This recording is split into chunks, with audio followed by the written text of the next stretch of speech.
KKR तुम जीता जिताया मैच इस तरह कैसे हार सकते हो? क्यों हार गए यार? इतनी तकड़ी रन चेस, और उस तकड़ी रन चेस में कप्तान अजिंक्य रहाणे की stand out performance, Venkatesh Iyer की परफॉर्मेंस, रिंकू सिंह बहुत दिनों के बाद आज फिनिशर के रोल में हमें दिखा। बट यार, एक केकेआर की मैनेजमेंट का जिस तरह तुम बंदों को सेंड करते हो, तुम्हारा बैटिंग ऑर्डर में दिक्कत, और आज हर्षित राणा को क्या लग रहा था महेंद्र सिंह धोनी आज हर्षित राणा को ही बनना था। आई थिंक ये दो मेजर फॉल्ट हैं कि केकेआर ये मैच नहीं जीत पाया। हालांकि एलएसजी से मैं बिल्कुल कोई क्रेडिट वापस नहीं ले रहा हूं, एलएसजी को बहुत बहुत बहुत बधाई जीतने के लिए। मिचेल मार्श और पूरन ने जिस तरह एक आक्रामक प्रदर्शन किया और जिस तरह एक मैसिव टोटल खड़ा कर दिया, भाई इतने बड़े मैसिव टोटल को चेज करना वैसे ही कोई नहीं सोच सकता, बट केकेआर उस टोटल को चेज भी कर रहा था। और अब मुझे लगता है लगभग 10-12 ओवरों तक ऐसा लग रहा था कि कहीं केकेआर एक ओवर पहले ना इसे खत्म कर दे। 15 ओवर तक भी कहानी ठीक चल रही थी, but all of a sudden 15 ओवरों के बाद जिस तरह डीरेल हुई इनकी ट्रेन पटरी से, जिस तरह इनका पूरा मोमेंटम खराब हुआ, अनबिलीवेबल। चाहे कैप्टन अजिंक्य रहाणे, हालांकि he was sensational, 61 run off 35 balls, 174 की strike rate. Venkatesh Iyer 45 off 29 ball, Narayan 30 off 13 deliveries. They were superb यार, देवर सुपर्ब। और एलएसजी को समझ नहीं आ रहा था कि क्या करें। जब अजिंक्य रहाणे भी आउट हुए, शार्दुल ने उस ओवर में कितनी वाइडें बार बार डाली, मुझे लगता है या तो अजिंक्य रहाणे पक गए या उनकी खुद की टाइमिंग, जो भी हुआ, एक लकी विकेट एलएसजी की वहां पर मिली।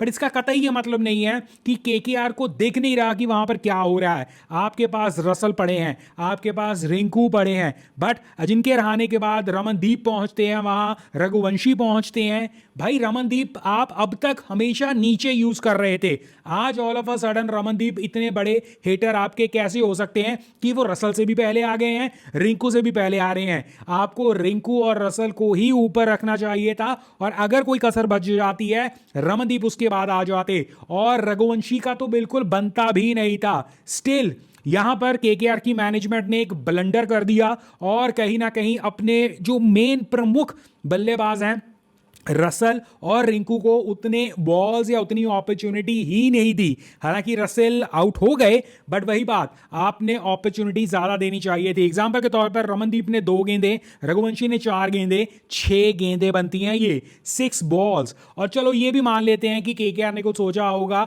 या रमनदीप हो गया या रघुवंशी हो गया, इन्होंने बहुत ज्यादा कुछ एफर्ट्स करने की कोशिश की, और उस वक्त जो है गो विद द फ्लो के चक्कर में वो विकेट दे बैठे, कोई बात नहीं। बट हर्षित राणा की एक बेवकूफी पारी को आप किस तरह माफ कर सकते हो? हर्षित राणा जहां तक मुझे पता है कि बॉलिंग करता है और अपने हाथ भी घुमा सकता है, बट वो क्या रिंकू से ज्यादा बेटर फिनिशर हो गया? कब से?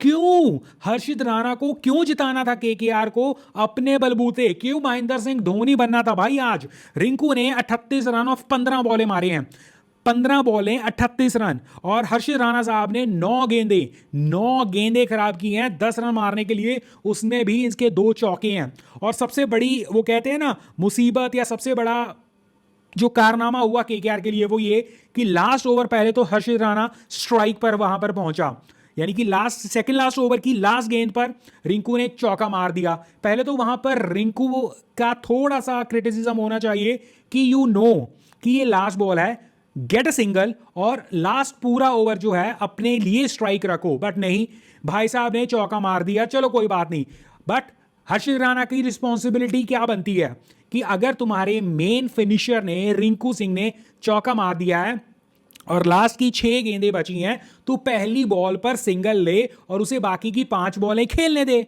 बट नहीं, हर्षित राणा साहब शॉट मारेंगे। अच्छा, तुक्का लग भी गया, पहली बॉल पर चौका भी चला गया। तो भाई अगर तेरा तुक्का लग गया और तेरा चौका भी चला गया, तो भगवान का एक प्रसाद समझ के, भगवान की इसे जो है मंजूरी समझ के अगली बॉल सिंगल लेकर दे दे जो है रिंकू को। बट नहीं, हम अगली बॉल पर भी शॉट मारेंगे, और वो अगली बॉल पर शॉट मारने का जो चस्का पड़ा था ना हर्षित राणा को कि आज हम महेंद्र सिंह धोनी बनेंगे, वही ले डूबा। लास्ट रिजल्ट क्या कहता है? लास्ट रिजल्ट कहता है 4 रन से केकेआर हारी एलएसजी से। और अगर हर्षित राणा एक चौका मारने के बाद जो दूसरी बॉल थी उस ओवर की, वहां पर डॉट बॉल ना खेलता और सिंगल जेन्युइनली निकाल देता, तो रिंकू को 4 प्रॉपर बॉल्स मिलनी थी। और 3 बॉल्स में रिंकू ने जो कारनामा किया, 4 रनों से काम रह गया। तो अगर रिंकू को एक वो एक्स्ट्रा बॉल भी मिल जाती, it would have been over, it would have been over and KKR could have possibly won it. But Harshit Rana को 9 गेंदें खेलनी है, उसमें भी लास्ट ओवर में आपको खुद महेंद्र सिंह धोनी बनना है। This is not done. मैं ये नहीं कह रहा हूं कि केकेआर की एफर्ट में कोई कमी थी, एलएसजी की कोई एफर्ट में कमी थी, या एलएसजी ने कुछ जो है कम किया। बट यार ये मैच जो है ना, या तो आप ये कह सकते थे कि जब एलएसजी ने खत्म किया बैटिंग, हमें लग रहा था कि इतना मैसिव टोटल ये चेज नहीं हो पाएगा। बट 10 12 13 ओवरों तक जो केकेआर ने कर कर दिखाया, भाई ये केकेआर का मैच बनता था। केकेआर ने 14 15 16 17 18 ओवरों में गलतियां की, बट स्टिल वो गलतियां रिकवर हो सकती थी लास्ट और सेकंड लास्ट ओवर में। और लास्ट ओवर में स्पेसिफिक तौर पर जब रिंकू अब से हमें क्या प्रॉब्लम आ रही थी इससे पहले कि हमें लग रहा था यार रिंकू रन क्यों नहीं मार पा रहा है, क्या वो फिनिशर का टैग रिंकू पे जो लगा हुआ है वो प्रेशर है, दिस एंड दैट। आज रिंकू द फिनिशर दिखा, पर उसे मौका नहीं मिला। और केकेआर का बना बनाया मैच, केकेआर का जीता जिताया मैच हर्षित राणा की महेंद्र सिंह धोनी बनने की चाह ने डुबो दिया। ओफ।